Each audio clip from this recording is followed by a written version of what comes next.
Thank you, Scott. Although it's been more than 2 decades since the Center County District Attorney Ray Gricar was last seen in Lewisburg, the story of what happened to him still lives in the minds of those who live there.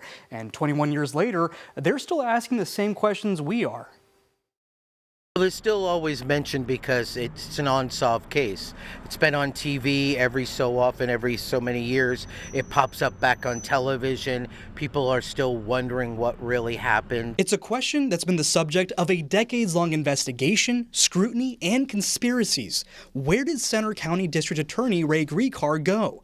Even 21 years after he was last seen in Lewisburg, it's a question that still remains unanswered. Nothing has ever turned up, and he certainly hasn't turned up in my backyard or anybody else's or any of my neighbors, so we don't know what happened to him. In early 2005, Lewisburg became the center of an investigation that would continue for decades after Gricar was last seen here at the famous street of shops next to the Susquehanna River.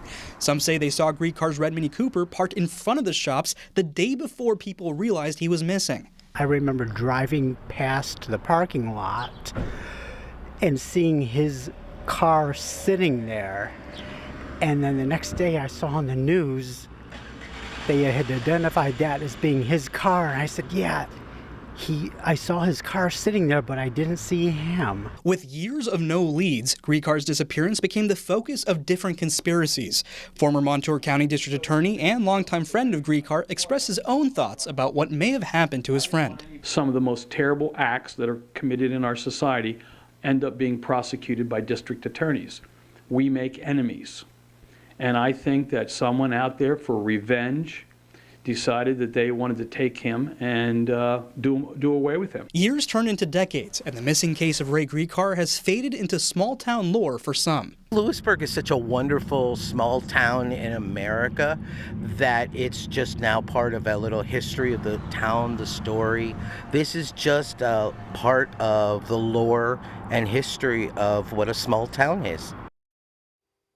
Despite Gricar's disappearance being now a cold case, investigators from State Police Troop G are still looking into his disappearance and are offering a $5,000 reward for any information that helps close this case. Adi Iyer, Newswatch 16, back to you.